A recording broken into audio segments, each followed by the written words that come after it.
Greetings, ladies and gentlemen. Today is August 3rd. It's the trade deadline, and there's so much to talk about. Let's do it.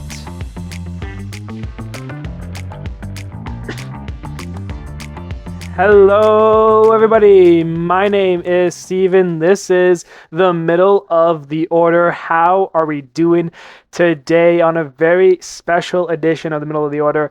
The trade deadline is today. It's at 6 o'clock Eastern Standard Time, which means we have just over about an hour and a half, like 96 minutes or so left on the trade deadline as of me starting now talking to you guys here today.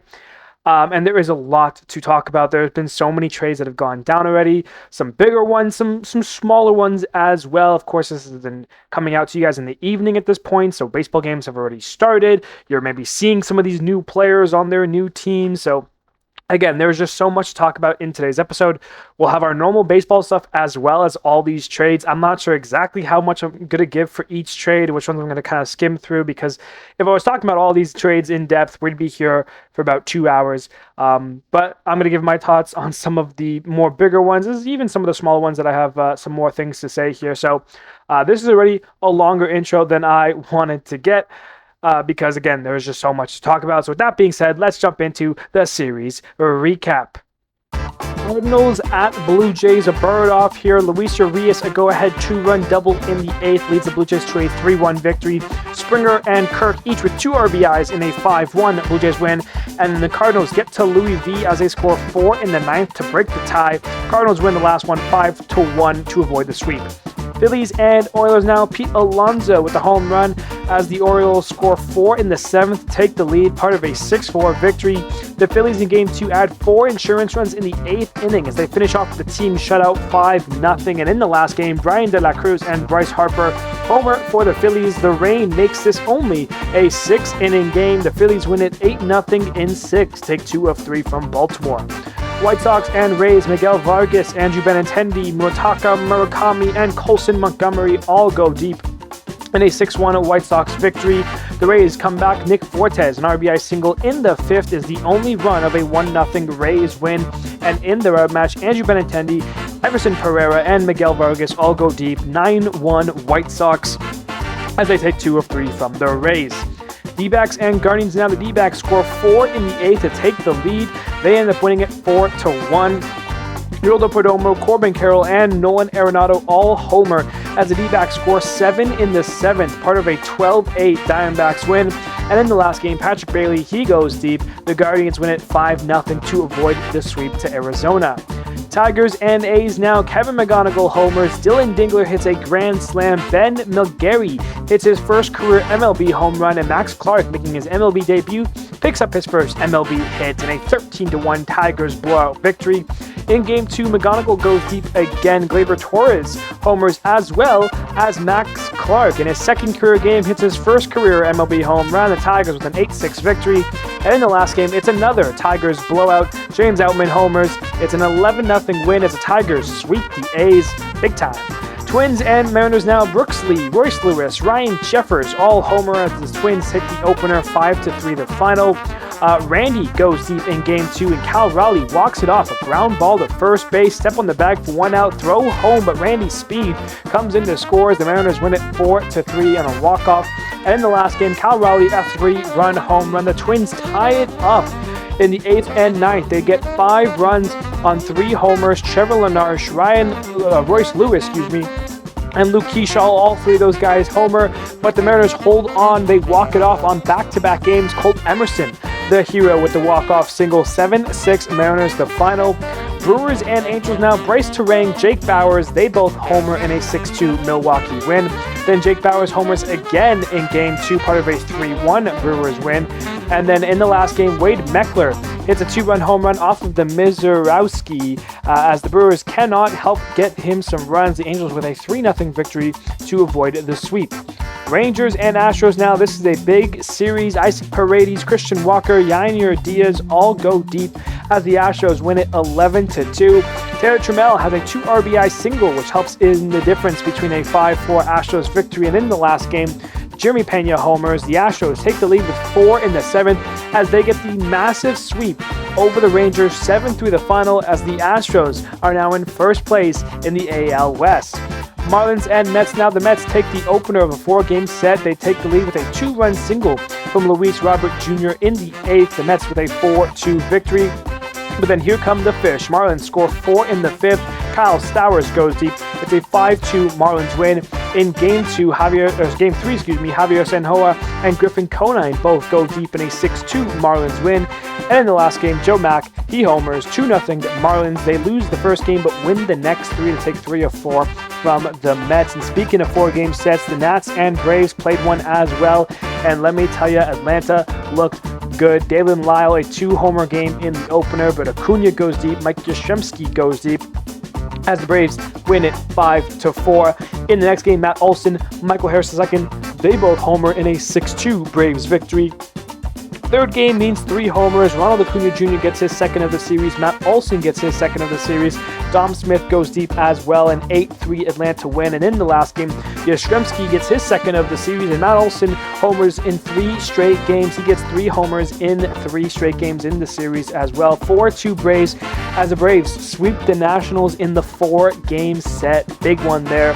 Pirates and Reds now, they also play 4 games. Nathaniel Lowe walks off the Pirates in the first one, a weak grounder to second base. He beats out the double play, and the Reds take the opener on the walk-off 3-2 the final.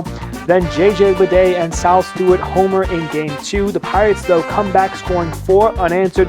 However, the Reds answer that with 3 in the 8th. They retake the lead and hang on 8-7 the final there.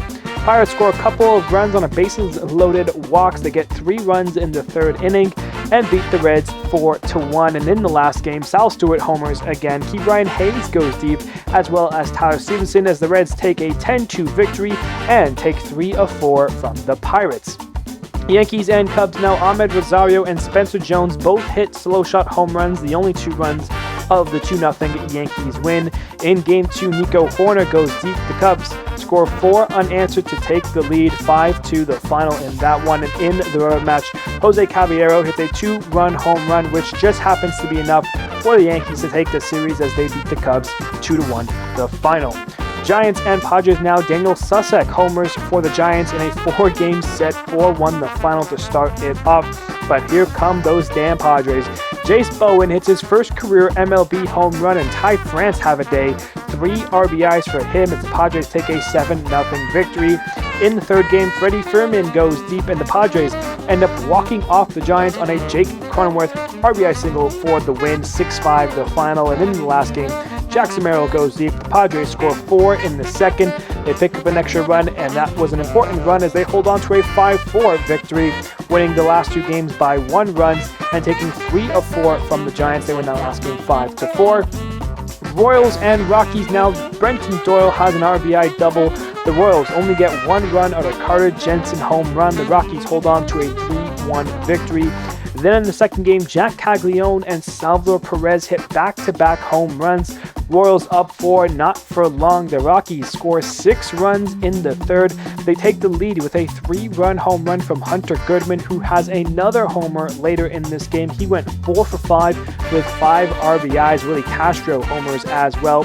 It's a 12-6 Colorado victory. And in the last game, Jake McCarthy goes deep. Kyle Freeland goes the distance with a complete game 1 run. 8-1 Rockies to final as Colorado sweeps the Royals. And that brings us to the Red Sox at the Dodgers. Ceddanne Rafaela, what a series he has. He hits a go-ahead home run in the 7th, part of a 5-run inning for Boston, who ends up beating the Dodgers 9-4 in the opener. Then in the next game, he has a 2-homer game, does Rafaela.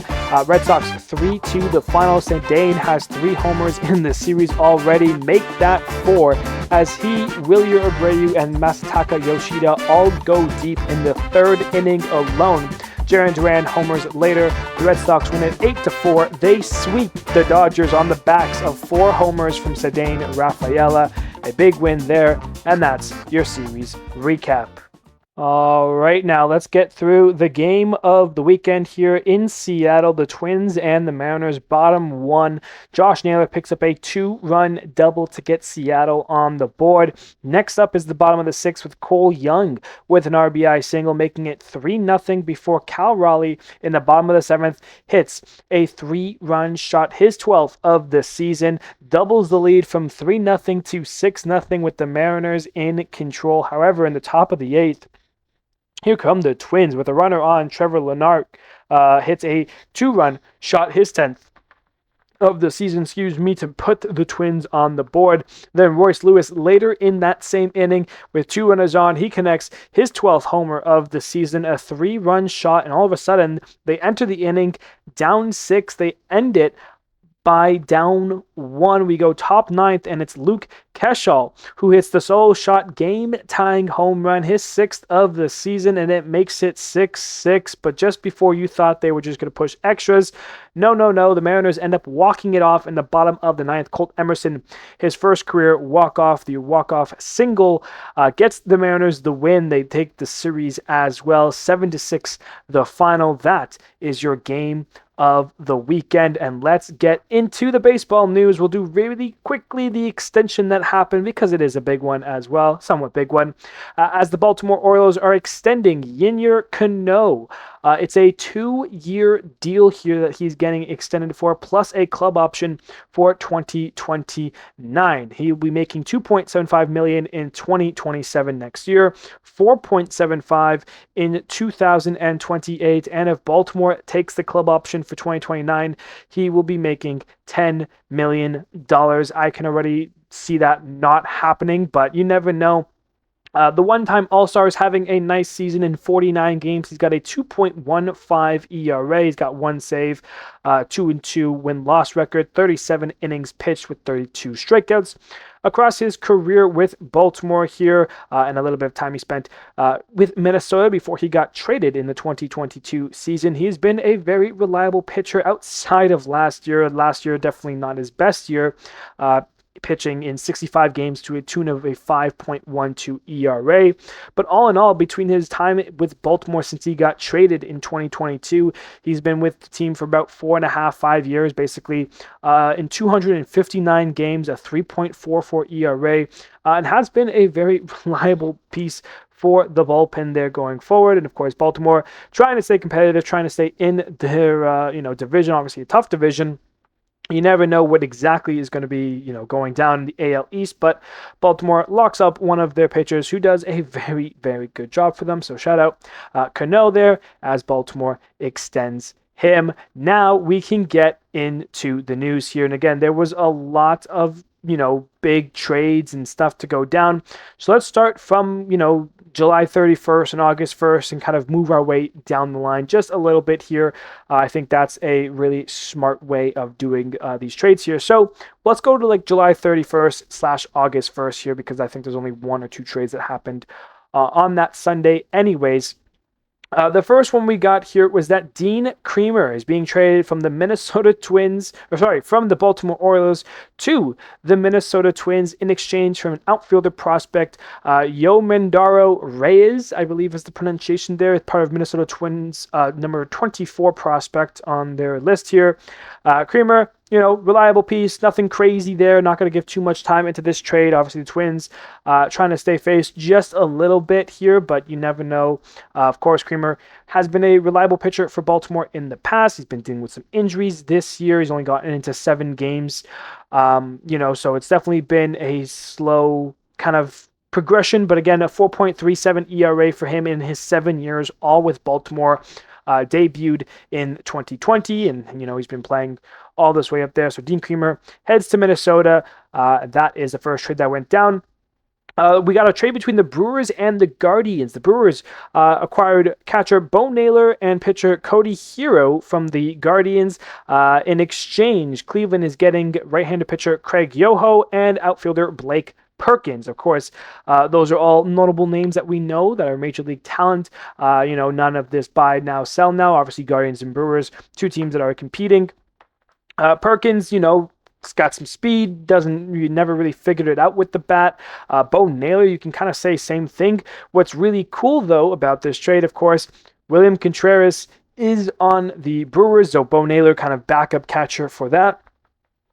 So you have Wilson Contreras and Josh Naylor, who's on Boston and Seattle, respectively, and now they each have a brother who's part of the Milwaukee Brewers, both playing catcher as well. So Bo Naylor, trying to figure out the bat a little bit more. His numbers kind of go down each year in terms of his production, but he is reliable at catcher. He's going to be probably not platooning, but he'll definitely be the backup catcher, maybe even just in the minor leagues for now. But again, still pretty young for Bo Naylor as well, 26 years old. So some work to be done there. That is the trade that goes down there. I keep closing out tabs here because, again, there's just so much to go over and talk about here.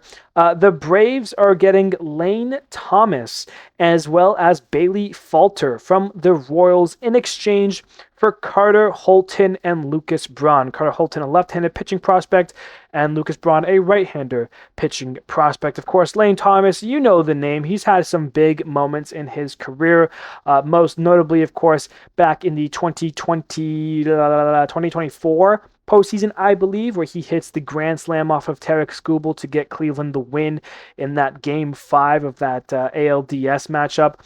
He's bounced around from team to team. He's been a part of the Cardinals teams, these Washington teams, was with Cleveland in 24 and 25, and then, of course, this year has been with the Royals, 94 games, 66 hits, a 232 batting average, and a 719 OPS. He's got a career 86 home runs, and can be a reliable outfielder piece there for the Braves. Some platoon options there as well with him and Mike Yastrzemski. And of course, Bailey Falter will help lefty from the bullpen. So notable stuff there for the Braves and the Royals. Of course, they've been selling. They've been selling for a decent part of the season here. So that's something to just kind of keep in mind as we continue going through some of these trades. The Blue Jays got Jameson Taillon, which is pretty cool because I know Taillon is a Canadian, so he's going to go and play for Canada's team. Of course, the Cubs DFA'd him a couple days ago to make room, and of course, he's been with the Pirates, he's been with the Yankees. He spent the last 4 seasons with the Cubs from 2023 to now 2026. Of course, he's been a major leaguer for over 10 years of service time, 239 games to a tune of a 3.99 ERA, 14.5 WAR. Has always been kind of just a middle of the rotation kind of guy who holds it down a little bit here. This season hasn't gone his best. Of course, that leads to the DFA, but again, for what the Blue Jays are in their position of trying to kind of retool with this trade deadline to grab someone like Taillon, who can eat innings and can get you some nice starts as well. Definitely something to keep an eye out for here. Of course, now playing for a new team, you never know how a guy, when they change teams, how they'll be able to evolve and expand off of what they've been doing, earlier this year.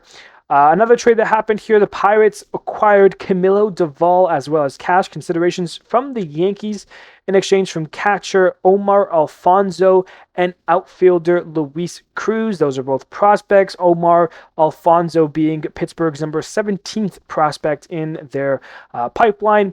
Camilo Doval, of course, he got traded from the Giants to the Yankees, as well as a couple of other pitchers that the Yankees got at the 2025 deadline, and honestly hasn't really worked out well for the Yankees in that time. Last year, 22 games, the 4.82 ERA with New York. So far this season with New York, gone to 44 games to a tune of a 4.54 ERA. So nothing great, obviously, for where the Yankees are and what they're trying to do this season. Of course, get back to the postseason, get back to the World Series even.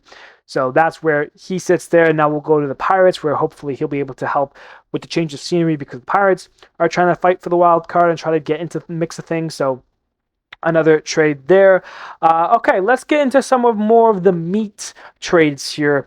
One of them being here, Luis Castillo has been traded from the Seattle Mariners to the Chicago White Sox in exchange for Seranthony Dominguez, outfielder Nolan Jones, and catcher Boston Smith. Now, Luis Castillo, of course, once big name, one of the best pitchers of the Cincinnati Reds. He was a two-time All-Star in 2019 and 2022 before he got traded to Seattle that year. He then was an All-Star for the third time in his career in 2023 for Seattle. And really, his entire year outside of this year, he's been a very solid pitcher his whole career, really. 10 years in the big leagues, a 25.5 WAR. Again, three-time All-Star, 263 games to a 3.65 ERA. This year, though, has struggled, and with the Mariners having as much pitchers as they've had, he's been getting overlooked a lot. They have a lot of good guys there. Logan Gilbert, Brian Wu, Bryce Miller, some of the guys that come off to mind first and foremost here. But yeah, 3-9 win-loss record this season, a negative 0.7 WAR, 20 games, a 5.06 ERA. He's also come out of the bullpen for 3 times this year. Those are the only 3 times he's ever been out of the bullpen during the regular season. In just under 100 innings of work, he's given up 56 earned runs, 16 home runs, which has always been part of his MO, not, hitting like players have always been able to hit home runs off of Castillo, but he's also got some nice strikeout numbers as well. A career 1,579 strikeouts. So the White Sox, who, have some nice stars who've been doing well, Sean Burke, Davis Martin, 2 guys that come off the mind first, they're going to be relying on Castillo here to, get them some wins here, and hopefully that changes scenery again. Will do good for Castillo. The bullpen needs to get better. The White Sox are in a position where, they'll be looking for a postseason chance. They're fighting for a division right now, and they've been making some moves. We'll be talking about some more going down the stretch here. One move they made at the beginning of the season that we thought was going to be, signs to come for them, was signing Seranthony Dominguez for the back end of the bullpen here to kind of close out games. And he's done a couple of nice ones here. He's got 12 saves on the season. But the one thing that I think everyone has realized about Seranthony Dominguez is that he is a very solid pitcher out of the back end of a bullpen here, but not really closer material. 43 games, a 3.99 ERA here. 4-3 record, 38 innings. He's given up 6 home runs, 47 strikeouts. So again, nice numbers, reliable numbers that will help the Mariners in the back end of the bullpen there. Obviously, Andres Munoz, as well as some other guys they have there. Seranthony Dominguez now not being the kind of closer role, I think will take a load off his shoulders, take a load off his back, kind of go, being able to eat like a 7th inning, an 8th inning kind of guy. That's where I feel like Dominguez has more leverage there for. Nolan Jones, Boston Smith, 2 other guys the Mariners are getting, more prospect-y kind of vibes. Nolan Jones, I feel like I've heard that name a decent bit. I remember he did have some time with, I believe, the Rockies when he came up. I know he was with Cleveland's organization at one point, of course, was with them again at another point as well. Was with Cleveland in 2022, then with the Rockies in 23 and 24, back to Cleveland for 25, and then of course this year has been a part of the White Sox minor league teams here. He's not gotten into the majors this year yet. That 2023 year was really something special. A 4.3 WAR in 106 games, had 109 hits, 20 home runs, and 931 OPS. But that year is definitely an outlier. You look at his last 2 seasons in 24 and 25. He's gotten into 215 games where he had 133 hits, a 218 batting average, and a 618 OPS. So not great numbers there, but maybe we'll be able to find some work here in the Mariners minor system and then go from there. But we have our first breaking news trade of the episode here, guys. It is the Chicago Cubs are acquiring right-hander Clay Holmes and outfielder Tyrone Taylor from the New York Mets for infielder Jefferson Rojas. Sources tell ESPN the deal is pending a medical review. This is from, of course, the man, the myth, legend, Jeff Passan. Of course, Clay Holmes is that guy there who is going through the medical review here. If this trade is finalized, that would send more pitching to the Cubs, who, again, will have lots of trades to talk about here. We're trying to go through the agenda here, but obviously new trades that come in, you're going to get my first initial reaction here, and Clay Holmes is that first guy to have that happen to him. Two-time All-Star. Of course, those two All-Stars were with the Yankees in 22 and 24, but that was, of course, before he made the move to starter. Of course, he was a bullpen piece his entire career up until last year. Last year, we had that first taste of Clay Holmes, the starter, when he signed with the Mets, and it was pretty good. In 33 games, he made 31 starts to a 3.53 ERA, picked up a 2-point WAR, the most he's ever done in a single season, pitched in 165 innings, and was really solid so far this year, of course, dealing with some injuries. And currently on the IL, he got into 9 games this year for the Mets, 4-4 win-loss record, a 2.39 ERA. He's been very good when he was healthy. He's only given up 14 earned runs through his 52 and 2/3 innings pitched. So what can you make of that here as another trade just goes down? Actually, 2 more trades have just gone down here. The Tampa Bay Rays are acquiring right-hander reliever Tyler Wells from Baltimore, an AL East division trade, and the Chicago White Sox are acquiring catcher Joey Bart from the Atlanta Braves. So we got some breaking news here. Clay Holmes there from the Cubs. Tyrone Taylor joins him as well. Taylor kind of going to be a backup outfielder, you'd have to think, for the Cubs there, who have guys like Ian Happ, Pete Crow Armstrong, and Seiya Suzuki to kind of mandate that outfield. Maybe if they want to get Suzuki into the DH role, you could put Taylor into right field. Definitely some platoon options they'll have for him going forward. This year with the Mets, 67 games. He's got 35 hits, a 2.41 batting average, and a 794 OPS. Has 10 homers on the season, the most he's had in a season since 2023, since he was with the Brewers. But yeah, so far he is had a nice season here, and again, kind of more of a backup outfielder, for the Cubs. If that trade is, of course, finalized, again, the deal is pending a medical review because of the situation that Clay Holmes is in. How is he going to be, if he's able to help the Cubs down the stretch or not? Tyler Wells, we'll mention really quickly as well, from Baltimore to Tampa, who continues to add some pitching as well. His entire 6-year career, all with the O's. This year in 2026 with Baltimore, 43 games, a 2.67 ERA, has been very reliable. Wells has kind of been a starter for his whole career, I want to say. In 2021, when he came up with Baltimore, he was actually coming out of the bullpen, made 44 appearances out of the pen to a 4.11 ERA. But then in 2022, he got turned into a starter, 23 starts there. Then the following year in 2023, 20 starts, 24 and 25. Those 2 years combined, he only made 7 starts. He only got into 7 games. So Wells definitely dealing with injuries. That's why this year they've decided to put him back into the bullpen. Less stress there, less work for him to go across, 5-6 innings of a game. He only gets 1 inning, sometimes 2. But again, 43 games, a 2.67 ERA, has been much better, much more efficient, and that's something the Rays have obviously taken note into here, and of course is acquiring that talent there. While the White Sox are acquiring Joey Bart, as I mentioned, he's been traded a couple times this year. He's played with the Pirates for 21 games, then the Braves for 20, and now is going to the White Sox. Of course, the White Sox, they have some catchers that they've liked using this season. Obviously, Kyle Teal, when he's been healthy, he's been efficient and really solid for them. They had, I forget his name off the top of my head here. Let me see if I can pull it up really quickly. Obviously, I know Drew Romo has been getting some appearances for them going forward. Edgar Quiero. So they've had some guys here. Kyle Teal, of course, being one of those guys on the injured list, but they've been using a mix of Romo and Quiero for the plate. And now you also have an option here in Joey Bart, who I think, with his, I want to say, pedigree in the major leagues. Nothing, again, too crazy, but of course he was once a top pick in a draft.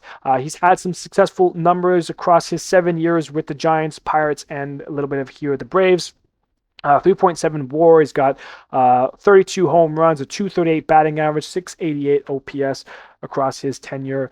So that is the Joey Bart story there, and that is currently what we have for that. All right, now let's get to the meat and potatoes. The biggest trade one of, if not the biggest trade of the deadline was, of course, the Dodgers acquiring Tarik Skubal from the Tigers. Everyone knew this was going to happen, and then it happened. In exchange, the Tigers are receiving Zahir Hope, MLB's number 25 prospect overall. River Ryan, a right-handed pitcher who is MLB's number 68th prospect overall. And right-handed pitcher Brady Smith, which is part of the Dodgers, 17th in the Dodgers organization, was there. So, the haul is the haul that you maybe wouldn't have expected. I mean, maybe they could have got more. I mean, this is Tarik Skubal we're talking about here, the two-time Cy Young, two-time All-Star, two-time ERA title, and Triple Crown. Like, since he debuted in 2020, there was always that flash of what he could have been, and every year he was getting better and better. 2021, better ERA. 2022, better ERA. 2023, you got that really first taste of it. He was coming back from injury, only got 15 games, had a 2.8 ERA, and you're like, okay, maybe there is something here. Then in 2024, he shows up. 6.7 WAR, 18 wins on the season, 31 starts made, a 2.39 ERA. Just unreal stuff. 228 strikeouts, led the league, and just so much stuff there. Incredible, wins his Cy Young. 2025 comes back, does the same damn thing, and even lower ERA. His ERA has gotten lower and lower and lower each season. He's never had a season finish with a higher ERA than the previous season. That might happen this year. He's been dealing with some injuries, but he has still been very good when he has pitched for the Tigers. 16 games, a 2.79 ERA, which is about 5 points higher than his 2.21 that he finished with in 2025. 7-5 record. Again, he's been very good. 116 strikeouts. Just dealt with some injuries, but again, when healthy, he's been so dang good. And the Dodgers already so dang good. He just gets better and better. That team does. And even losing out these prospects, I mean, like, you could have gotten a little bit more maybe. But Tarik Skubal, of course, he was the name that we were all following. The Tigers in that weird situation. They're only 2.5 back of the wild card, 4 games under 500, but it appears they decided that the value that they could get from Skubal is better on the market than it would be to try to, make a deep postseason run here. They kind of already had hinted at last season of them not being able to give him a proper extension, of course, coming off of 2 Cy Young wins. It was really tricky, and now you're in this situation where already this trade kind of ruined the night for a lot of fans. This trade kind of broke at like 11 something Eastern Standard Time, like 10 o'clock Pacific time. But this isn't the Dodgers ruining baseball yet. The Dodgers, with their talented farm system, can use that to acquire great major league talent. I have no issue with the Dodgers doing that. If that's the conversation that we're going to have here, it's when they start to spend their money. If they're going to throw out millions and millions of dollars on Skubal to take a 5-6 year extension, that's when I'm going to say, well, the Dodgers are ruining baseball. Like, this is where the CBA stuff comes into mind of like, okay, what is LA going to do? If it comes out, in the next couple of days here that the Dodgers extend Skubal, I'm going to be thinking to myself, like, okay, well, now it's ruined. Like, how can any other team compete with the Dodgers, not only this season, who they're looking to win their 3rd straight World Series title here, but like, it's unfair for everyone else right now that the Dodgers can do this. Obviously, again, trading for Tarik Skubal. The Brewers had better prospects they could have given him. The Rays had better prospects they could have given him. There were teams that have better farm systems than the Dodgers. They could do that if they so wanted. But again, you have to ask yourself the question, what's the likelihood that we extend Skubal? What's the likelihood that we retain Skubal? What's the likelihood we have a deep postseason run? Am I really going to spend, 3-4 top prospects for what? For a guy for 2 months of the end of the baseball season and just to pitch 1 or 2 starts in the postseason for an NLDS or ALDS exit, and then he walks and signs with the Dodgers anyways? Like, that's, where the Braves and Rays are at, Rays and Brewers are at, 2 teams who were definitely in on Skubal. But again, like, you got to think realistically, the Dodgers, they can do this and they can still have a likelihood of extending Skubal, which, again, that goes into the whole CBA stuff and all this other stuff. And there's a million questions that you can answer right now or ask about the Dodgers getting Skubal and what this means for baseball in 2027 and what it means for the future of baseball. But again, it's hard to say as of right now. Of course, the season's still going on. There's no extension. There have been times for the Dodgers, like when they got Glass now, they traded for him and then immediately extended him.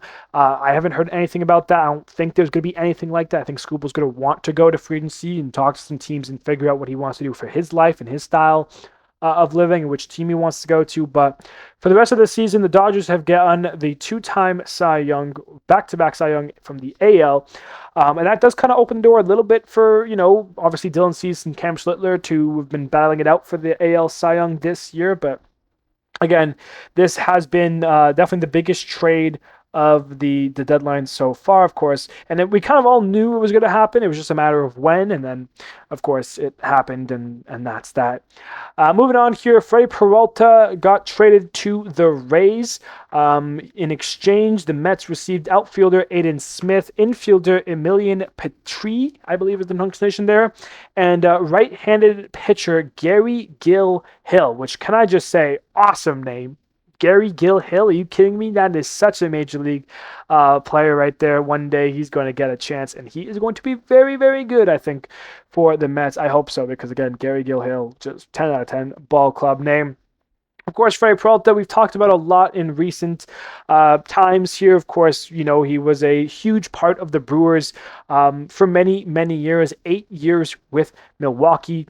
Of course, he was always behind guys like Corbin Burns, like Brandon Woodruff. But last year with Woodruff hurt, Burns being traded, he stepped up to the ace role and he met all expectations. He had the best year of his career, 5.5 WAR, his second All-Star selection, 17 wins for the Brewers to a tune of a 2.7 ERA, 33 starts made. He was just so dang good. Within his value as an all-time high, the Brewers decided to trade him to the Mets, which, to be fair, I gave the Brewers some shit for at the beginning of the season, because how could you do that? You made it to the NLCS and you're trading away your ace. Yes, he's on the last year of his deal, but they shipped him off to the Mets, and honestly, it makes him look like geniuses, because Freddy Peralta's season so far, like the Mets season, has not gone according to plan. In 22 starts with the Mets, a 4.99 ERA, basically 5 earned runs, 5 per 9 there, 5-9 record. He's given up 63 earned runs, 17 home runs. Already this season, in 11 less starts, he's given up 10 more earned runs than his entire season last year with the Brewers. So a complete 180 for Freddy Peralta and what he's done for the Mets. But the Rays, of course, they have a knack of taking talent and rehashing it, or finding talent in guys who, have maybe not been able to produce at the major league level. Freddie's done that. And again, you're going from a team who is worse than the Nationals, worse than the Marlins, the bottom team in the NL East, and you're going to, an AL East defending battle here with the Rays trying to hold off and win the AL East again. I mean, Peralta can easily just flip a switch and get back to the Freddy Peralta that we saw with the Brewers. And I mean, the Brewers and Rays have always been very similar teams here. So, it's going to be like just going from the NL version of the Brewers to now the AL version of the Brewers, which is, obviously Tampa Bay here. So I think Freddy and the change of scenery is going to help his season out a lot and maybe even save it. Try to get some value. Of course, again, he is a free agent after this season. And if he had a really good season, he could have been getting a paycheck next year. But instead, because of how this season's gone, questions will start to be asked about Freddy Peralta, his value. But if he can, figure it out with the Rays here, you're looking good if you are Freddy Peralta here. Some other trades that went down. Luis Garcia Jr. has gone to the Yankees, and the Nats are getting a haul from them. Giovanni Cruz, Jake Burr, 2 pitchers there. They're also getting right-handed pitcher Jack Siebert, who is the Yankees' number 14 prospect, and right-handed pitcher Ben Grabel, who is the Yankees' number 25 prospect. So they're getting 4 pitchers in exchange for Luis Garcia Jr., who has had a very nice season, has had a nice career with the Nationals, realistically. One of those young players, I think he was the first player to make a Major League debut born in the 2000s. He had something like that, which is a really cool stat there. His first couple years, more platoonish, trying to adjust to Major League hitting, never really got that opportunity. The last 3 seasons, though, he's been kind of an everyday player, and he's definitely figured it out. But this year has definitely been his best. His 7-year career with the Nationals, 5.5 WAR, 708 games played in. He's got 677 hits, 81 home runs, 268 batting average, and a 732 OPS. But this year with Washington, 104 games, he's picked up 101 hits, 23 home runs, a career high already, 76 RBIs, a career high already.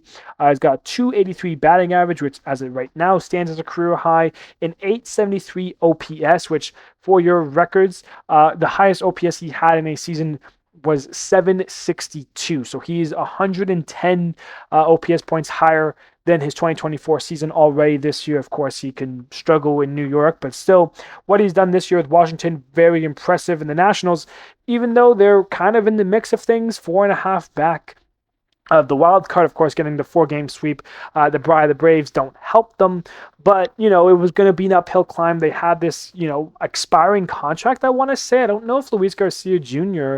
What he has left on his contract here. We're going to pull this up really quickly here so I can double check. He is going to have a 4th year of arbitration to the Yankees, and that's probably why they had to give up 4 pitchers for him, 2 prospects, 2 kind of talented there. The Yankees will have him for arbitration in 2027, and then in 2028, that is where Luis Garcia Jr. will become a free agent here. So that is what the Yankees have done.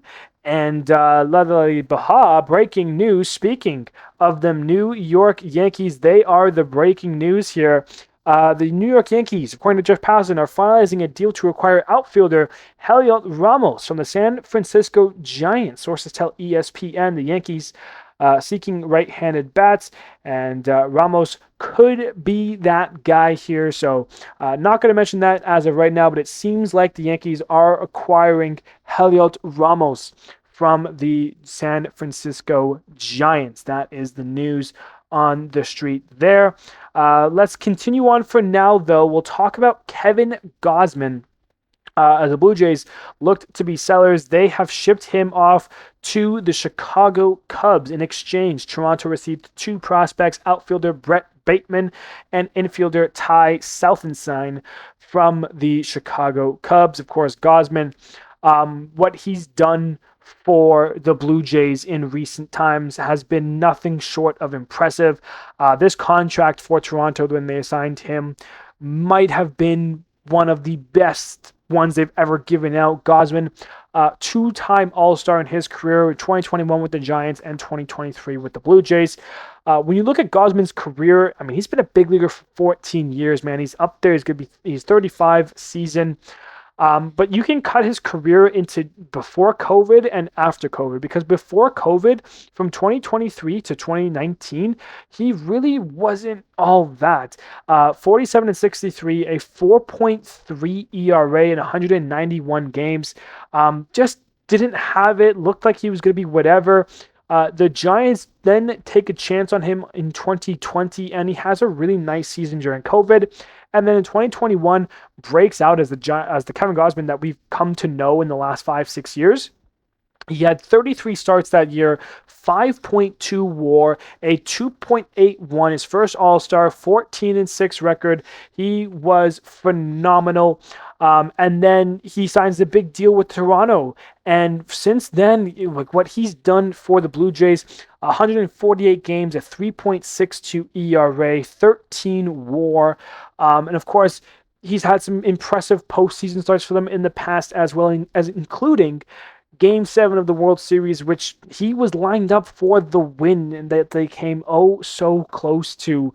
So Kevin Gausman, I mean, in my mind, he already becomes the ace of the Chicago Cubs. I mean, again, Gausman, in my mind, has been really, really, really reliable for a long time in his career. So I believe that he's going to be kind of like right now, if the Cubs were in a NLDS matchup, he should be the game one starter. That's my take on him. I think Kevin Gausman is a very good pitcher. I think he's elite. Um, and yeah, shout out Kevin Gausman, man. He's one of the best here. So these were all trades that were going down on August 2nd. There were a couple other ones as well.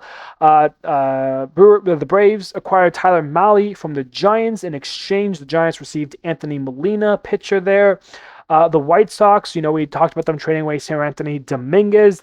They ended up picking up Huascar Brazoban from the Mets in exchange for right-handed pitcher Gabe Davis, who is the White Sox 18th ranked prospect, as well as right-handed pitcher Zach Franklin. So the Mets get 2 prospect arms for Brazoban, who will immediately go to the back end of the White Sox bullpen there. So those are some other trades that went down. Some other trades that have gone down today. That's happened. You've got, let's see here, the Braves acquired Brent Suter from the Angels. In exchange, they sent over infielder Nacho Alvarez Jr., who's had some major league time and, has always kind of bounced around from AAA to the majors. The Dodgers reacquired Ben Roosevelt from the Mets, who was part of the 2025 World Series team. They get him back from the Mets in exchange for right-handed pitcher Chase McDermott. So Dodgers, add a little catcher depth, for rushing, Will Smith, etc. The Phillies made a trade with the Mets as well. They acquired left-hander Brooks Raley from New York in exchange for Luke Gabrish and outfielder John Spikerman. Spikerman is Phillies' number 27th ranked prospect of their top 30 there. So more arms, more prospects for the Mets here who continue to just add, etc., etc., etc. That is all of that stuff there. And that kind of brings us to the big trades that started today and have just continued to roll on here. You have, let's see, Jose Soriano has gone to the Blue Jays. Of course, Soriano, you remember how good he was at the start of this season. He was, 6 games? He didn't give up a single run. Obviously, that's turned around a little bit. 2.7 WAR this year, 9-6 record, a 3.29 ERA in 22 games. He's only been in the league for 4 years as well, 27 years old. So the Blue Jays get him, as well as 2 years of control. So that's pretty good there for Toronto. In exchange, they had to send over shortstop Arjun Namala, who is ranked as MLB's number 43rd prospect overall. I think he was second in the Blue Jays organization, second or third, I believe. They also sent over outfielder Eddie Micheletti and right-handed pitcher Angel Rivero. So 3 prospects going the Angels' ways as Blue Jays get Soriano plus 2 years of control over him. So that's a nice move there. The Philadelphia Phillies picked up Luis Arraez from the San Francisco Giants in exchange for Ramon Marquez, who is Phillies' number 4 prospect, as well as right-handed pitcher Mary Gare. In exchange, the Phillies are also getting right-handed pitcher Caleb Killian from the Giants. So basically a 2-for-2 swap. Of course, the major league talent that Luis Arraez brings, that's how Ramon Marquez, that Philly number 4 prospect, a hefty price tag here. And what's interesting about this, because Luis Arraez said he wanted to play second base, Phillies knew that. They're going to make sure he does that, exactly what's been announced and what is the plan, I believe, for Philadelphia going forward here. Of course, their infield has been pretty set and locked with Bryce Harper at first, Bryson Stott at second, Trey Turner at short, and Alec Bohm at third base. What the plan is to play Luis Arraez as requested at second base, which means Bryson Stott doesn't have a position, except he's now moving to third base, but that means Alec Bohm doesn't have a position. He's moving to first base, and Bryce Harper is moving back to the outfield. That, I believe, is the plan the Phillies are going to be running with. Luis Arraez, his all-star appearances continue to add up. The 4-time all-star now. It was an all-star in 2022, 2023, and 2024. Was not one in 2025. Definitely a down year for him. And then in 2026 was with the Giants. So he's been an all-star with the Twins, the Marlins twice, the Giants. He's been traded with the Padres. He's won a batting title with 3 different teams here, and maybe even 4th if he can get one with the Phillies here. He's currently leading in batting average with a 324. Again, great ball player. He's having a fantastic year. 3.1 WAR for Arraez this season, the best he's had since 2023 with those Miami Marlins. So Luis Arraez, a great pickup for the Phillies. Some offense there, some contact. Four-time All-Star, three-time batting title. He's also got 2 Silver Sluggers as well. Arraez, a very, very, very, very good ball player here. Let's just go over a couple of these other trades here. There's just so many to talk about, really. That I don't even know where to continue, where to begin with some of these trades here. We could go and say Taylor Ward got traded. He got moved from Baltimore to Seattle in exchange. Baltimore is picking up a couple of nice guys as well. They're getting right-handed pitcher Alex Hoppy, right-handed pitcher Harrison Krelling, and right-handed pitcher Brock Moore. So in exchange for Taylor Ward's services going to Seattle, Baltimore is getting 3 pitchers in return. And he's not the only, big-name player or outfielder, I guess we can say, who's gotten moved here. Because Joe Adell is on the move as well. He's going from the Angels to the Guardians in exchange for a catching prospect, Jacob Cozart, who ranks in Cleveland's 18th in their system there. So Taylor Ward, again, going to Baltimore. The Guardians are getting Joe Adell. The Padres are getting Robbie Ray here from the Giants. That's a big one there. Exchange. The Giants are acquiring right-handed pitcher Miguel Mendez, who's the Padres' number 4 prospect, and shortstop Jonel Hernandez, who are the Padres' number 9 prospect there. So some big moves happening there. Of course, Robbie Ray, he's been a very good pitcher for a long time. He's always kind of struggled with his control when he was with Arizona. Did have an all-star nod there. But then, of course, in 2021, he won the Cy Young for Toronto, 6.9 WAR that year, 2.87 ERA. And then from there, signed the deal with the Mariners, long-term contract there. But after 2023, they dealt him to the Giants, where for the last 3 years, he's been with San Francisco.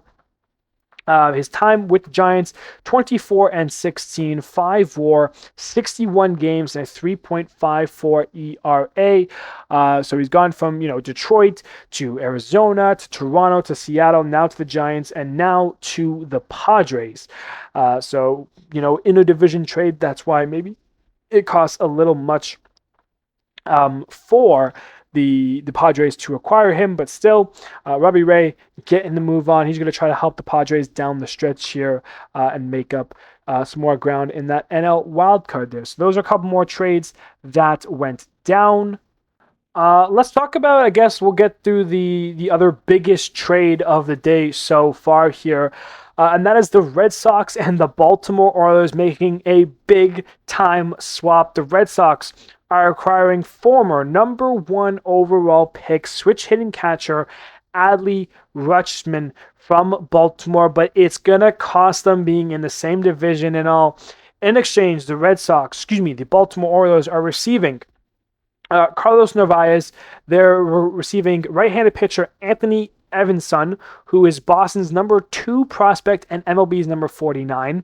They are receiving right-handed pitcher Kyson Witherspoon, who is Boston's number 4 prospect, outfielder Endy Azakar, who is Boston's number 5 prospect, as well as outfielder Harold Rivas, who is Boston's number 17 overall prospect. So they're getting 3 of Boston's top 5 prospects, plus Harold Rivas, as well as Carlos Narvaez, the ready-to-go catcher.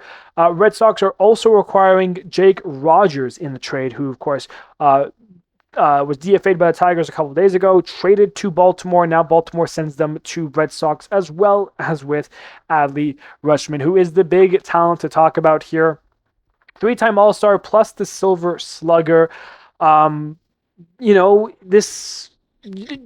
hasn't been that elite catcher everyone thought he was going to be. He had 2 really nice years when he came up in 2022 and 2023. 2024 was a bit of a down year, still a good year. 2025, Adley unfortunately lost the plot, man. 71 hits, only got into 90 games, was dealing with injuries, but a 220 batting average and a 673 OPS, just a really bad down year. So far this year, again, dealing with some slight injuries, only 67 games, but he did get into the All-Star game. 251 batting average, a 764 OPS. His numbers are a lot better than last year. His numbers are very similar right now to last year, but again, that's in like 30 less games. We still have 2 months to play, so there's still room to work here for Adley Rutschman, who again, Boston was looking for this long time like catcher answer, and they're going to find it in that in Adley Rutschman here, who again, this is a big trade. Former 1-1 in the league here, same division and all, so absolutely wild trade that one is. And to be honest with you, even looking at this trade now, it seems like it is going to be a pretty 50-50 win. I think Adley is going to be a big help for Boston, not only this season, but into next season and going on. And for Baltimore, I mean, you're taking 3 of your, division rivals' top 5 prospects overall. The odds that all 3 of them are busts, to me, seems incredibly low. Like Anthony Iverson and Kyson Witherspoon, who are Boston's number 2 and 4 respectively. I mean, these are 2 guys who will go out there and I think can both be, elite major leaguers for Baltimore, who again, pitching has always been their problem with like this team that they have right now and this talent. So I think for Baltimore here, you're looking good with the prospect haul that you got in exchange for Adley. You still have Samuel Basallo there, so I don't think it's a huge loss for Baltimore. Of course, when you trade away your 1-1 like that, Adley Rutschman, of course, probably a fan favorite there for Baltimore, but I think the prospect haul that you got is something to just be noted with, being like, wow, this isn't an unfair trade. This isn't just us getting scammed by Boston or anything like that. Like, this is a fair trade overall here. So yeah, that's again one of the bigger ones that we had today, and who knows how much we have left. We have just under half an hour, just over half an hour left to go. Another catcher that was traded was Liam Hicks to the Tampa Bay Rays here. The Marlins, I mean, they were in on it, man. They had that 12-game losing streak. They're still 3 games above 500. They're only a game and a half out. So, I mean, this kind of hurts me to see because I think the Marlins can be in it still, but I think the Marlins are trying to sell off some pieces here. I need to see more like ads from them. They are getting infielder Braden Taylor, who is the Rays' 16th prospect overall, shortstop Adrian Santana, who is their 26th prospect overall, and right-handed pitcher Jacob Kisting, who is number 27 overall. So 3 of their top 30 prospects. Liam Hicks having an insane year for the Marlins. He's been a huge part for them, and not only that, but he's only been in the majors for 2 seasons, last year and this year, so he's going to have some team control for Tampa. To me, overall, this seems like a win for the Rays. I mean, what you're getting right now is a guy who's been hitting 795 OPS. He's picked up 14 home runs, 62 RBIs, a 282 batting average. I mean, this is a huge addition for the Rays, who are going from Nick Fortes to Liam Hicks. That's a really positive ad for the Rays here. And again, yeah, 3 prospects who maybe they all turn out to be something special for the Marlins, but again, you never know with prospects. We've gotten amazing prospects come up, guys like Jared Kelenic, who just never figured out at the major league level. That's why you should want major league talent that you can get.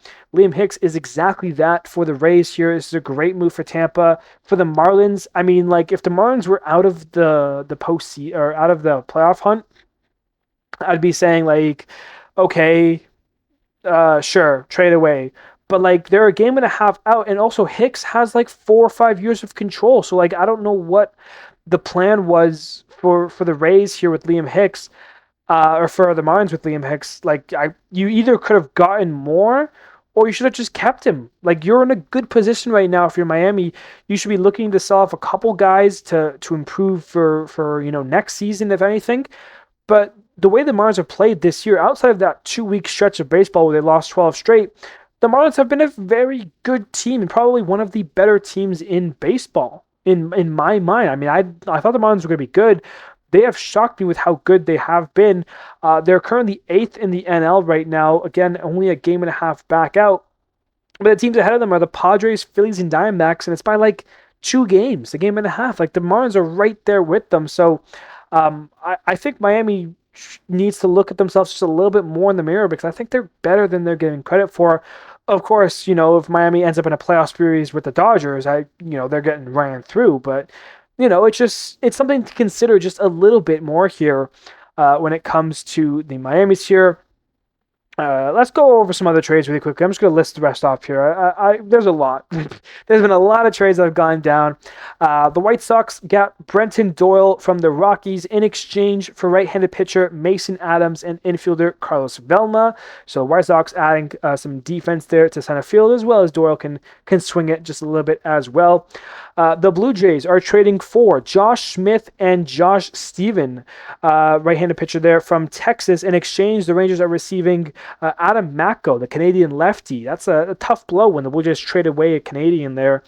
But in exchange, they're getting a little infield depth there for Josh Smith, as well as Josh Stevens, from the bullpen. The Dodgers getting some depth as they acquire Chris Bubich from the Royals in exchange for right-handed pitcher Carlos Duran. Of course, the Dodgers, they can do this. They have the prospect haul. They've got talent. And, of course, Bubich, he's been on the 60-day IL for a long time. I don't even know if he's gotten into a game this season before he went down, but come the postseason, if he's ready to go, he's gonna be there. Yeah, Bubich only into 9 games this year, 4.11 ERA, 3-2 record. But he should be healthy towards September and everything, and that's what the Dodgers are gonna need him for. So Dodgers are just looking ahead here to the postseason, so they do that. The Pirates are getting Luke Weaver from the Mets in exchange for shortstop prospect Sammy Staffora, who happens to be Pittsburgh number 9 prospect overall. So Luke Weaver, of course, he's had a little bit of a rebound season here as he goes to the Pirates, who, again, they're trying to hunt down in the wild card, trying to make some noise here. He's been a lot better this year so far with the Mets, a 1.84 ERA. He's been very good for the Mets this year in his first and I guess only year with the Mets because he's got traded. 42 appearances, 1.84 ERA. He's been very, very good, actually. Shout out Luke Weaver and what he's been able to do there. So the Pirates get him. The Cubs are acquiring Braxton Garrett from the Marlins in exchange for first base / outfielder prospect Jonathan Long, the Cubs number 10 prospect, as well as right-handed pitcher Jace Beck, their number 28 prospect. And again, this goes back into what I was saying about Lee and Hicks. Marlins, I think, could be in the mix of things if they wanted to. Braxton Garrett, definitely struggled this season. Was coming off an injury, did not pitch last year. So far, only 2 games, and in those 2 games, a 4.1 innings pitched, 7 earned runs. So, Cubs going to be hoping to help him through his rehab, I guess, and getting him back into being that major league pitcher that he once was. Because again, through a 6-year career, 4.16 ERA, he can be a reliable back end of the rotation piece there. So that's what the Cubs are getting. The Brewers are grabbing Dustin May and JoJo Parker from the Cardinals. A little NL Central interdivision trade here. In exchange, the Cardinals are receiving outfielder Alexander Frias, who happens to be the Brewers' number 11 prospect, and outfielder Josiah Ragsdale, the Brewers' number 13 prospect. So Dustin May and JoJo Parker. Obviously, May helps out in the rotation. JoJo Parker, lefty, helps out in the back end of the bullpen. And the Cardinals get 2... outfielders who, one day can maybe be successful for the what am I saying? Did I say JoJo Parker? What's his name? For the pitcher. I don't remember. I figure like his name. Hang on, let me double check something here. I might have just got my Parkers confused. Jojo Romero, that's what I'm looking at, not JoJo Parker. JoJo Romero is the lefty pitcher that went back there. JoJo Parker is the Blue Jays' top prospect. That's what I was thinking of. JoJo Romero, lefty, is heading to the Brewers with Dustin May in exchange for those 2 outfielder prospects that the Cardinals are getting here. The Cubs are acquiring Ryan Zefferjan from the Angels in exchange from Moise Ballesteros, and right-handed pitcher Mason McGuire, who happens to be the Cubs' 18th prospect in their organization. Of course, Ballesteros, he's had his time up in the majors. He's had some big hits with the Cubs, and that could be a really good piece for the Angels moving forward, who, of course, traded Logan O'Hoppe to the Rangers. So, I mean, Ballesteros could be your starting catcher going forward here. And the Cubs are getting some more help for the bullpen, and they acquire Zephyr there. So that's another trade there. Blue Jays and Astros acquired a little major league swap here. Astros needed the outfield help, so they are acquiring Dalton Varsho from the Toronto Blue Jays, and in exchange, the Blue Jays get their pitching help. Right-handed pitcher Spencer Arrighetti is going Toronto's way. Varsho, obviously the bat has its ups and downs throughout his career, but what you get is one of, if not the most elite defenders in the outfield. That is exactly what the Astros are getting. Meanwhile, Spencer Arrighetti this season, a 4.6 ERA. I mean, his numbers, he has these great starts, but then he has these starts where he gives up 8 earned runs in an inning. That's kind of what we've seen from Arrighetti in the 3 seasons that he's been a major leaguer with the Astros. But of course, that's some team control there for Toronto. That's kind of what they're looking for. And that I think that catches us up to date just a little bit here with all the trades that have gone down. Tyler Wells, we mentioned that. Clay Holmes, we talked about that. Joey Bart, same thing. Boston Red Sox have acquired Eli White from the Atlanta Braves. In exchange, the Braves are getting right-handed pitcher Tyler Erbestein, I believe is pronunciation there. Boston's 14th ranked prospect in their organization. So Boston, of course, continuing to add. Eli White has had some nice numbers be put up this year. He's going over to Boston, where they continue to win. And speaking of the Red Sox, the Giants are acquiring shortstop Marcelo Mayer from the Red Sox. In exchange, the Red Sox are getting lefty reliever Eric Miller. So, I mean, the Giants, Marcelo Mayer, he was kind of one of those guys that you were thinking one day would help Boston in the future here, one of their young, prospects. But so far this year, and I guess even the time he spent last year as well, the numbers haven't been too overwhelming for Boston that they think that they need to hold him. 70 games so far, he has 0 WAR. He's got 45 hits in those 70 games, a 220 batting average, and a 594 OPS. So yeah, nothing crazy there. The Giants are going to be getting Mayer, and then Eric Miller goes over to Boston. And then, as we did mention earlier, but very briefly, the Yankees are acquiring Heliot Ramos. In exchange, the Giants are getting left-handed pitcher Henry Lane, as well as shortstop Caden Kent. Lane is the Yankees' 5th ranked prospect, while Caden Kent is the Yankees' 13th ranked prospect. So those are the trades there.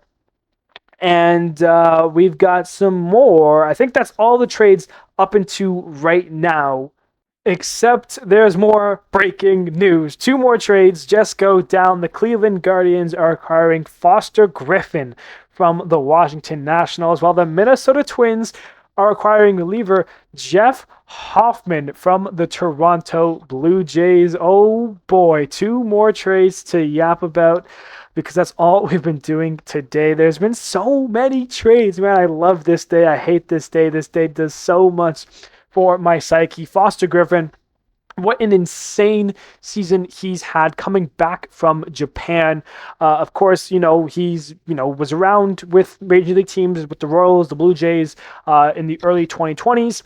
Then went to Japan for 3 whole seasons before coming back this year, signed with the Nationals, and he's been nothing but impressive. 22 starts, a 3.06 ERA, 12-3 record, a 3.5 WAR, easily the best year of his major league career and the one that stands out the most. And of course, he's going to be a huge addition there for Cleveland, who is again trying to chase down the White Sox to hold off the Twins in the AL Central race right now. And that is exactly what Foster Griffin will do. He's a big-time reliever, big-time starter, and he's left-handed as well. He was an all-star this year. Just a phenomenal pitcher. He's up on my radar right now. I think he's going to get paid next season. I don't know. I'm pretty sure it was just a 1-year deal he signed with the Nationals. Maybe the Guardians get him for another season here. Of course, all these trades being breaking news. We don't exactly know what they are going to be getting in return. I don't think. I'm going to double check some of my stuff really quickly here. But we can definitely talk about Jeff Hoffman, who I know very well. I've seen him pitch a lot. And he was a huge part for the Blue Jays and has been a huge member of that back on the bullpen, the closer when they signed with him. But of course, he will be remembered for one moment and one moment on, which was, of course, giving up the game-tying home run to Miggy Rojas in Game 7 of the World Series last year. They were 2 outs away, and he just so happened to have that moment. Of course, Hoffman definitely has his ups and downs, can give up the home run from time to time, and especially as a closer, that's not ideal. Definitely had some blown saves for them in the past, not only this season, but as well as last season. This season, when he started off as a closer, it was not working out really well. He was giving up home runs, letting them, blown saves were racking up for him. They switched him with Louis Varland in the back end there, and when they did do that, Jeff Hoffman definitely got better. His numbers definitely have improved since he became more someone who comes out in the 7th inning, in the 8th inning. Excuse me. But this year, so far through 51 games, a 3.94 ERA. I mean, when he was closing, that was as high as like 7-something. So definitely an improvement there for him. And for the Twins, obviously, Hoffman, you would think maybe ends up in the closer role again for Minnesota. Maybe not. I don't know what the Twins are planning on doing here. He'll have... I think 1 more year on the contract as well, so that's something to note there. I do have the Blue Jays haul here for Jeff Hoffman. They're getting left-handed pitcher prospect, Dason Hill, who is the Twins' 7th ranked prospect. They're getting right-hander John Klein, who is their 17th ranked prospect, as well as an infielder, Demurray Pena. So 3 names there for Hoffman. The Foster Griffin one, I don't think I've seen yet. There was another trade that did go down, the Brewers and the Rockies. The Brewers acquiring Antonio Sensatella, pitcher for the Rockies, and in exchange, the Rockies are getting left-hander Mark Manfredi, as well as shortstop Juan Martinez. These are 2 of the Brewers prospects going to the Rockies in exchange, getting Antonio Sensatella, who I believe has spent his entire career with the Rockies. He's been around with them since 2017. So the longtime Rocky, after 10 whole seasons with the Rockies for the first time in his career, will be a different team. And that will go to show you exactly what Sensatella is. Because if you look at his numbers, you see a guy who's gone into 212 games, some starts, some out of the bullpen, a 5.09 ERA. But of course, when you're playing half your season's games at Coors Field every season, I mean, he's had some really nice numbers, some really nice games for the Rockies in the past. But of course, he also gives up the long ball from time to time. He's also going to give up plenty of hits because, again, you're at Coors Field. I mean, what do you expect? That's part of it. It's going to happen here.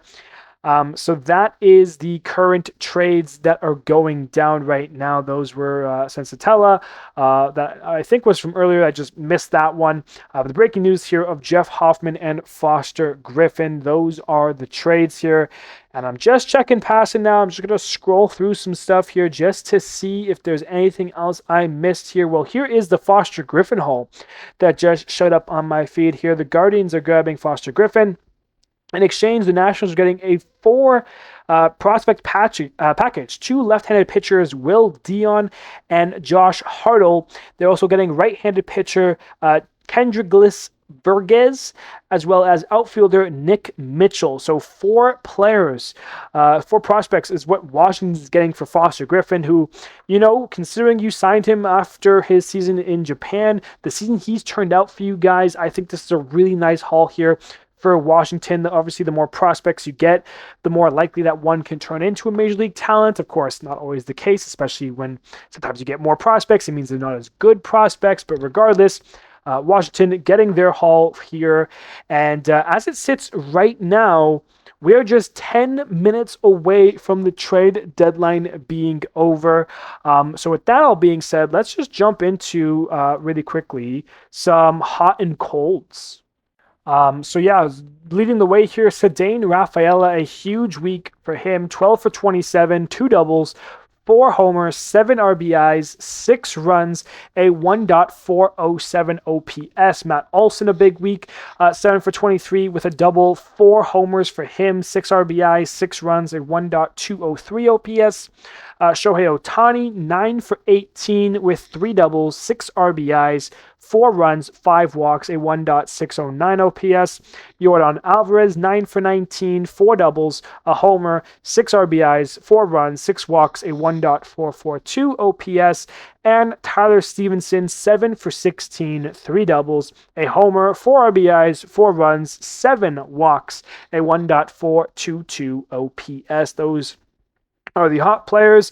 We'll look at the cold players. Riley Green, 0 for 14, 3 Ks. Nicky Lopez, 0 for 16 with 4 Ks. Colson Montgomery, 2 for 25 with 13 strikeouts. You have Eugenio Suarez, 2 for 18 with 10 strikeouts.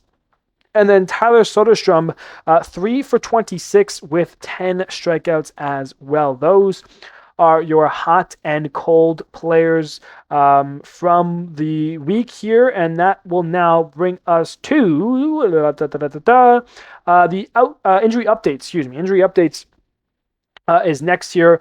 Harrison Bader, who we know was on the IL, apparently he got into a scooter accident and crashed into a fire truck, leaving a bar at 2 a.m., which further injured his foot. President of Baseball Operations, Buster Posey, said the Giants are withholding pay until Bader is healthy and able to perform his duties for the club. So that is definitely something you don't hear every day. But yeah, interesting there. That's an update regarding an injury, so I mentioned it here. J.P. Crawford from the Mariners lands on a 10-day IL with wrist inflammation. Shane McClanahan on the 15-day IL with mid-back tightness. Ryan O'Hearn on the 10-day IL with a strained quad. He is expected to miss 6 to 8 weeks, which will definitely hurt the Pirates' chances. And then Luke Raley, also from the Mariners, on the 10-day IL with a strained forearm. Those are the injury updates here. We'll now take a look at some outstanding performances, and that includes guys such as Robbie Ray, who of course was traded, 6 innings, 4 hits, 1 earned run, 1 walk, and 6 Ks his last start with the Giants. Dylan Cease, 6 innings, 3 hits, a run, 3 walks, and 7 Ks. Will Warren for the Yankees goes 6 2/3, 4 hits, no runs, no walks, and 7 Ks. You've got Christopher Sanchez, 6 innings, pitched 2 hits, no runs, did walk 5, but did strike out 11. Big day for him. Drew Rasmussen from the Rays, 6 innings, 4 hits, no runs, a walk, and 10 Ks. Martin Perez from the Braves, 7 innings, 1 hit, no runs, 2 walks, and 6 Ks. Derek Peterson for the Cubs, 6 1/3, 5 hits, an earned run, no walks, and 8 Ks. Matthew Liberatore from the Cardinals goes 6 innings, 1 hit, no runs, a walk, and 7 Ks. Gavin Williams goes 5 2/3 with 1 hit, no runs, a walk, and 10 strikeouts. George Kirby goes 7 innings, 5 hits, no runs, a walk, and 3 Ks. Then you have Walbert Urania from the Angels, I believe, going 6 innings, 3 hits, no runs, 3 walks, and 7 Ks. You have Jacob Mizorowski, who went 7 innings, 2 hits, 2 runs, a walk, while striking out 10. Sandy Alcantara, 6 innings, 4 hits, no runs, 2 walks, and 5 Ks. Chase Burns goes 6 innings, 2 hits, an earned run, 2 walks, and 9 Ks. And then Kyle Freeland, what a job he did. 9 innings, 5 hits, 1 run, 2 walks, 8 Ks, a complete game for him. I believe his first career complete game. So shout out Kyle Freeland. And that rounds off your outstanding performances. And that now brings us to Our standings check. Entering here the month of August, just 2 months remain here. And what you've got, well, you've got the Rays currently leading the AL East, of course, 65 and 46, one of 3 teams that have 60 wins. The other 3 teams are all in their division, the Rays, Yankees, and Red Sox. The 3 teams with 60 wins, they are the best teams right now. Rays 2.5 up on the Yankees, 5 games up on the Red Sox. The AL Central, the White Sox in control there, still 3 games up on the Guardians, 4 games up on the Twins, 5.5 up on the Tigers. The Astros and the Rangers in the AL West, a huge swap there. The Astros sweeping the Rangers has them on a 6-game winning streak, while the Rangers have lost 5 straight. So all of a sudden, Houston now leading the AL West, 2.5 up on the Rangers, 3 games up on the Mariners. Of course, those 3 teams always like to battle it down for the AL West, but those were a big series sweep for the Astros this weekend. The Braves on a 5-game winning streak after sweeping the Nats in a 4-game series. They have an 8-game lead over the Phillies. They've built it back up. They're looking good now. The Brewers a 6.5-game lead on the Cubs, basically coming down to these 2 teams here fighting for the division. And then, of course, in the NL West, the Dodgers getting swept by the Red Sox definitely helps Diamondbacks, but they're still 10 games out from the Dodgers, 11 games out from the Padres. So LA still looking good. Brewers 6.5 looking good. Braves 8 games looking good. The AL East gaps starting to build just a little bit. 2.5 for the Rays and Houston. 3 games for the White Sox. That is what it stands there. But of course, the wild card is wide open. The Yankees 6.5 games up on the line. Boston 4 games up on the line. Cleveland currently holding down that last wild card spot, but the Twins a game back. The Rangers a game and a half back. The Mariners 2 games back. Baltimore 2.5 back. Tigers 2.5 back. Blue Jays 4.5 back. So it's still a huge open race there. In the NL, the Cubs 4 games up on the line. Diamondbacks and Phillies currently tied for the 5th and 6th seeds, that 2nd and 3rd seed in the playoffs. Padres a game back. Marlins a game and a half back. Pirates 3.5 back. Cardinals 4. Nationals 4.5. Reds 5. Of course, Nats on that 5-game losing streak as well. Boston on a 5-game winning streak does help. So that's what's going down right here for the standings check. And that will bring us to the last bit of trade. 6 o'clock Eastern Standard Time has passed. It's come and gone. I have taken a quick break just to let the last couple of trades finalize here so we can talk about everything all at once. There was a few last-minute buzzer beaters, some big, some small, but regardless, we'll chat about it really quickly. The biggest buzzer beater trade here we had was the Padres are acquiring Casey Mize as well as Gage Workman from the Detroit Tigers in exchange for 2 left-handed pitching prospects, Cash Mayfield and Jackson Wolf. Mayfield being the Padres' 2nd-ranked prospect as well. So Casey Mize, he will head to the Padres, so the Tigers don't hold on to either Skubal nor Casey Mize, so their rotation takes a bit of a hit here. The Marlins are acquiring Victor Vodnik from the Colorado Rockies. In exchange, Connor Norby is heading to Colorado, as well as right-handed pitcher Aiden May, who ranks 27th in Miami's prospect pool there. So those are 2 trades that went down. The Cardinals sold Lars Nootbaar. He is heading to Arizona. In exchange, the Cardinals are acquiring right-handed pitcher Daniel Egan, who is Diamondbacks' 5th-ranked prospect. They also are acquiring infielder Ruben Santana, as well as a player to be named later. So 3 prospects for sure, 2 of which we know who is heading over to St. Louis, and then of course Nootbaar going over to Arizona. So that trade is done and finalized. The Cincinnati Reds cut ways with Nathaniel Lowe as he is heading over to Cleveland. In exchange, the Reds are acquiring right-handed pitcher Alejandro Rivera from the Guardians, so a simple swap there. The Pirates add a couple of arms here. Kirby Yates from the Angels. In exchange, the Pirates send over Kyle Robinson, a right-handed pitcher. And then from the Marlins, they acquired right-handed pitcher Lake Bakar. And in exchange, the Pirates send over right-handed pitcher Braden Badios, infielder Hyun Sung Lee, and outfielder Brian Sanchez. So Pirates right there send 4 prospects away to acquire more bullpen help. I mean, on the day, the Pirates got what? Yates, Bachman, they picked up Luke Weaver. So the Pirates really bolstering up their bullpen at this deadline here. And that, I believe, ladies and gentlemen, I'm going to run through passing one more time just to see here, as it's just been shown that the Cardinals have acquired left-hand reliever Caleb Ferguson in a trade with the Reds in exchange for international bonus space, $250K. So the Cardinals are getting a left-handed reliever from the Reds. They sold off that. I mentioned the Pirates and their trades. I mentioned that trade. I believe we are done here.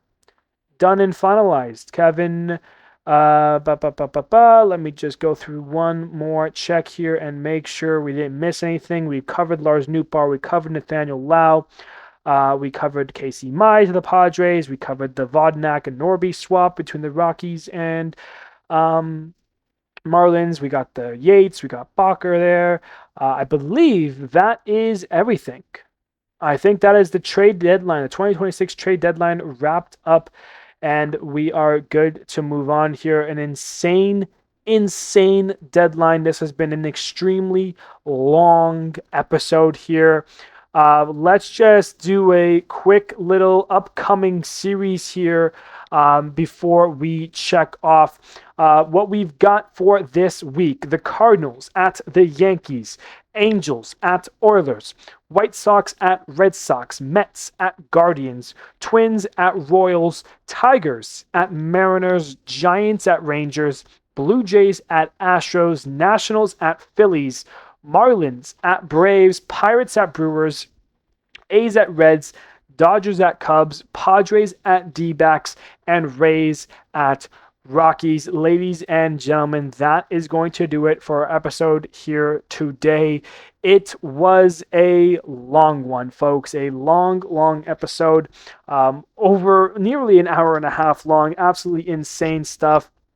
I appreciate you all if you guys were here at any point tuning on in for today's episode. Again, all the trades that went down. If there's anything that we missed or if anything that still comes out, throughout the day, a late little, nugget trade here, I'll bring it up on Friday's episode.